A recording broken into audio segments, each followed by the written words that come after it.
Simplicity is the best thing of life. It really is. Because you get too damn complicated and then you get frustrated. And I watch it with people constantly. Hey, you're out here in the evening, you hear the loons calling, that's wonderful.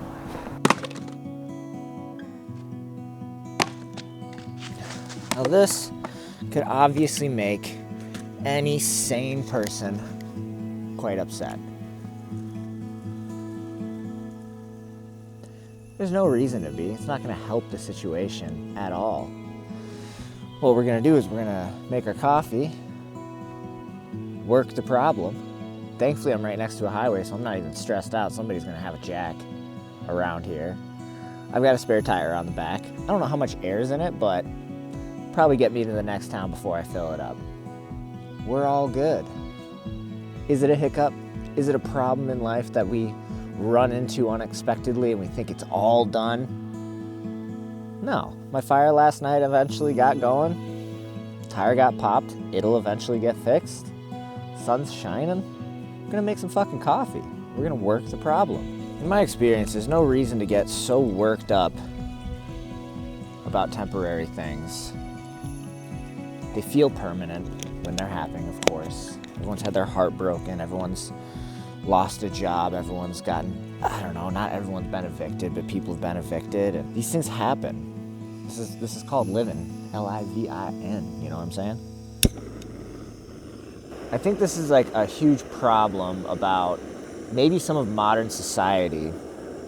We miscalculate what actual risk and danger is at this point. But when these mishaps happen, we think 12 steps into the future and 20 steps into the past, and we lose our perspective.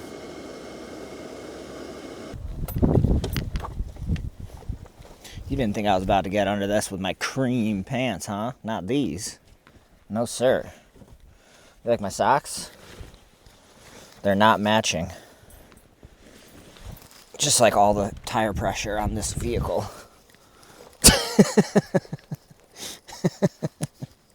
Oh, man.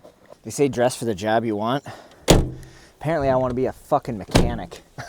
There's 10% of any given scenario that sucks. There's 10% of the population of the world that suck. And when you focus all of your energy on that 10%, it creates the conversation for the other 90% in your head. 10% of any situation's bad if you can bring yourself into the moment and look at it honestly.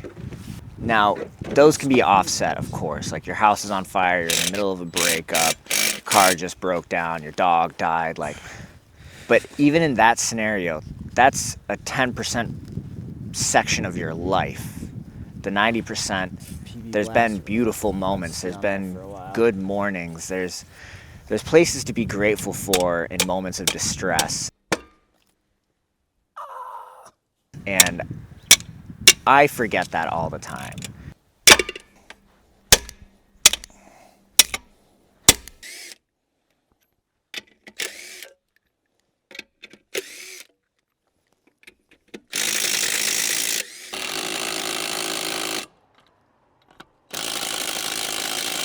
The whole damn thing's spinning. Can't get it off because it's not grabbing anything. It's just spinning the whole nut. So the problem is I'm getting these to spin, but these are bracketed in with a flat, like there's no bolt on the other side. It's just a flat head that goes into a square piece, but it's sitting outside of the square piece, so you can't unscrew these. They just spin forever. Like it fits inside of that, but they're not sitting inside of it. Well, we moved campsites. A lot of times you gotta dig a hole and shit in it and bury it, but as I was going to go find a hole, I found a shit pit. So I'm pretty happy about that. That's a win. Hopefully there's toilet paper. If not, I brought some. Nice. Oh, and wet wipes. This is a 10 out of 10 shitter. Oh, it smells good in here too. How is that possible?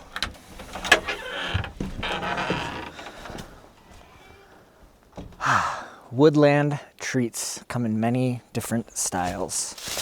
That was lovely. Ooh, there's a mushroom. And I'm just gonna let today be,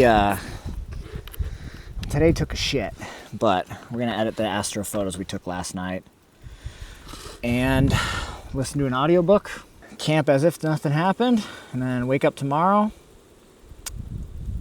drive into town on a flat, completely fuck up that rim, and then see if somebody will let me borrow a Sawzall or an angle grinder to get the other tire off. Other tire off. I'm tired. I woke up and pretty much have been working on this problem all day. But we're just gonna ruin our rim, drive into town, swap out the tire, fill it back up, come back for another night, have that last night be nice and smooth. And if not, we'll deal with it when we get there. So we fixed my tire, I'm pretty sure. These people just came over, asked about where to register for a campsite, had a tire pump, pumped up my tire. We found where the leak was coming from, and it turns out that it was off of the stem that comes out of it. So I've got it all duct taped down so that it doesn't leak. It's holding pressure, and we're all good. Life is so strange. If you just keep a good attitude, things happen to work out. You would be so shocked. I could have been in a shit mood all day. Who knows what that would have meant for my energy in this world. Off we go to Speculator, New York. And hopefully this sketchy patch job doesn't blow. This is not a fun curve. I feel like I'm gonna have to stop and check this tire a couple of times.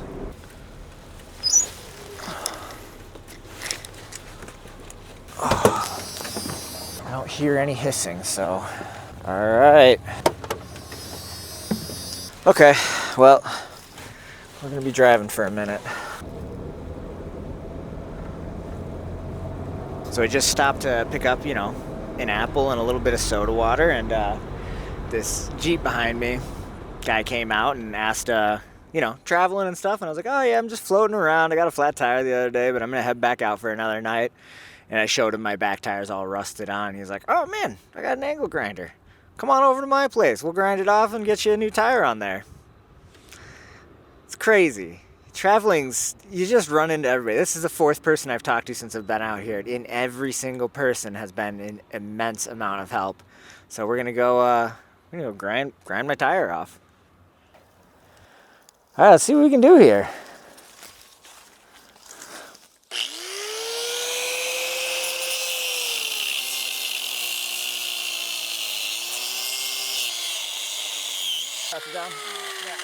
That's the safety there. They just spin when you put a.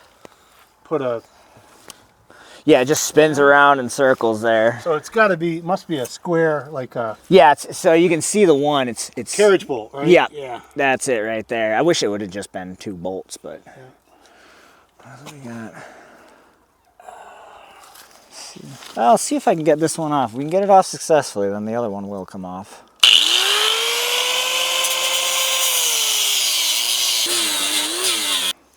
That's where your slot is now. Yeah. Okay, how far? I think I gotta go a little deeper to the. I think I actually have to go right on the edge of that. But then we can pop it off and we can get into there a lot easier with this thing off on the ground. If I can just rip this piece of rubber out. There you go. Ah, beautiful.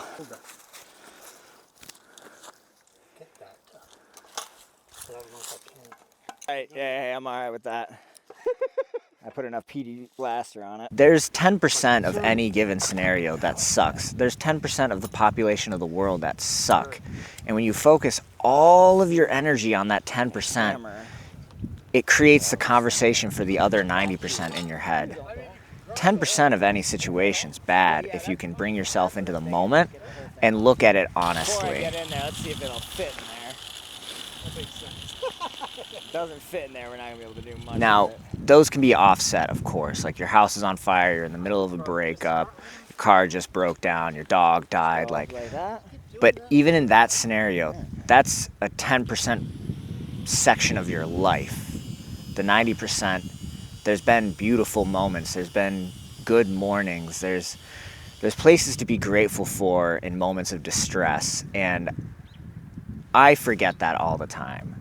And that's why I come out here, so I can remove myself from the constant running of society right now, because it puts you in such a negative space. I ran into 3 people, and all 3 of them helped me.